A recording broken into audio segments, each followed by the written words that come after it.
chief among us, I want to let you know thanks for leading us into this quest. You know, I don't know if you realized it, but what you called the reporters out to do was find the greatest story, right? But also to find and discover a pattern that we live as people. We live this pattern of solitude and community. Did you even know that? How about that? Your job is fulfilled even more. Take a day off, all right? You know, it is something how this story that we just saw from our children really helped solidify who we are in this Advent season. Now, it would be easy to think there's nothing interesting happening. The chief was unsure, and all of them alone in the newsroom were kind of wondering, while we're all alone, we know that there's traffic, we know that there's lots of people, we know that there's congestion, but we're not quite sure how to discover something new. And it was a chief here who said he had a hunch.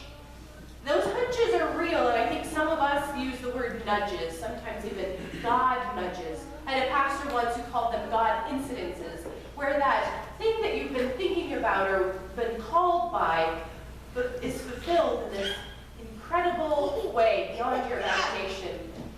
We need time alone to feel and hear and recognize that hunch within, that nudge. And it's that hunch that propels us out the door, as well as a good chief. So that's good. And when we leave the door, we enter in a community. And just to recap what we experienced with the kids, first we had a reporter go see the shepherds, right? Now they weren't just hanging out in the fields, but the shepherds had sung with angels. They had followed a star on a journey, and they had found a baby where no one thought to look. Then there was a reporter who went in by in, trying to find that place that might have a story to tell. I can imagine how that reporter felt, and perhaps you have felt this way too. You're searching for something, you've got this hunch, but you feel all alone, isolated in this search for something real. And it wasn't until she found the one with the blinking lights and the guy with bling on, innkeeper all decked out, that she realized that community does a lot of great things. Sometimes it can distract us. Sometimes it can feel like there's a lot of people, but we're all alone. But when we find the community, we also find an answer right around the corner. And it was that innkeeper who said that he had opened up his stable for a father and mother to hang out with animals. What a strange combination. And finally, we all gathered in the stable together. We followed the shepherd, we followed the innkeeper and the reporters, and discovered baby Jesus with his mom and dad and all the animals. And being in this amazing moment, we experienced community that changed us. We were changed in such a way that we couldn't keep it inside. The reporters wanted to get back to the chief as soon as possible to tell the story. In fact, they wanted to tell the story to the whole world. But imagine yourself as one of those reporters, going back with this story. You've experienced a lot. Angels, a wild innkeeper, some shepherds, and this incredible baby. And here you are alone again at your desk, writing the article that's going to go on the front page of the Times. And it's here, again in this moment of solitude, where you find yourself and find the ways in which this story has changed you, has inspired you, and has made you wonder. Solitude and community are a dynamic duo, and dynamic is the key word. Solitude is not a passive way of living or a nice word from escaping the hard parts of life, right? And community is not just a party with no meaning or lots of people that we get lost in. They're both an influence on us as individuals and us as a collective people, giving us identity and transforming when they're matched together. Community and solitude together. scripture from the passage of Mark does a great job of balancing this dynamic duo. Jesus went out alone to pray. And then the disciples ran up, "Hey, we've been looking for you." And he says, "All right, let's go. Let's go into the community. Let's go into the places that I have come to see and be about." And so he went out preaching, sharing these greatest of stories, and driving out demons. In other words, healing people from destructive powers.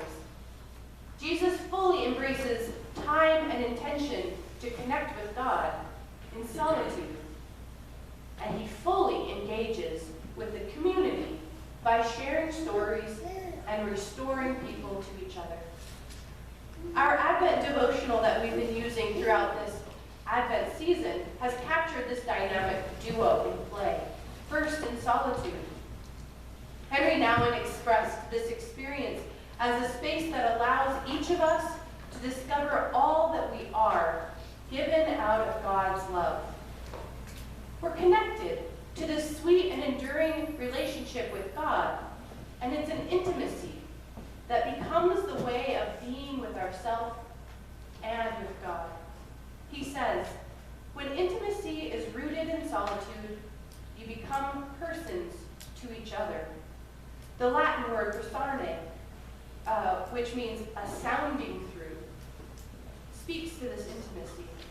When intimacy allows us to sound through a truth wider than we can grasp, a peace deeper than we can fathom, and a love greater than we can contain exists. In other words, true relating is born out of solitude. And from solitude, we move into the community. There's a South African phrase that illuminates this well, and it's translated, "A person is a person because of other persons." Why is community so important? Well, the earliest of Christians used a word that in Greek was koinonia, and this word means sharing. The sharing encompassed partnership and participation, communion and community. It's a mutual commitment beyond the sharing of resources to living life together. We do our chores together. We grow and learn together.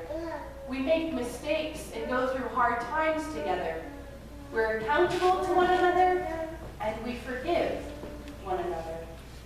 In koinonia, we see Christ in action through our actions and those actions of others. And this happens in worship too. So to take that South African phrase, we could say, a worshiper is a worshiper because others worship with them and with God's Spirit stirring in the midst of the community. Community becomes the place where we share stories. And in so doing, it heals us. It brings us joy, the good news that we can't keep inside. And it reminds us of who we are, both as an encouragement and as a reminder of our relationship to one another. One of my favorite stories from this time is about an ancient custom of the Celtic festival Samhain, which goes like this. On the last night of the year, the night of traveling souls, after all of the flocks have been taken care of and the grain is stored, every family in the village douses their fire, except for one ember. And they carry that coal to the hillside outside of town. Everyone is gathered around a huge pile of brush and timber. When all are counted, they toss their coals into this deep pit, and a fire leaps up, lighting the sky for miles.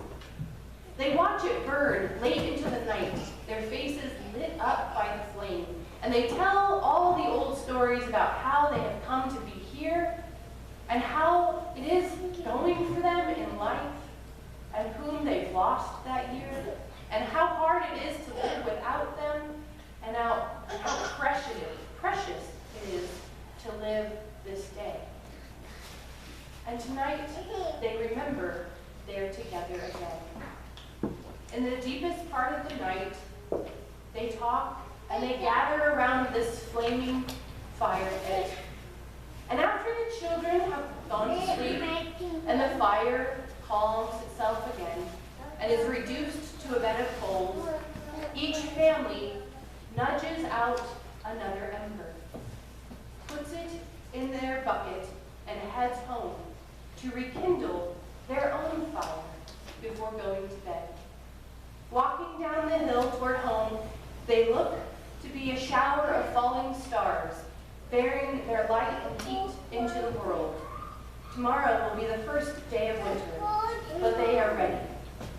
They have brought what they have in solitude to their community and are taking it back home again. We are ready by our intentional solitude and invested community connection for the babe, for this Jesus that we will share the good news with, and this babe who will heal the entire world now and always.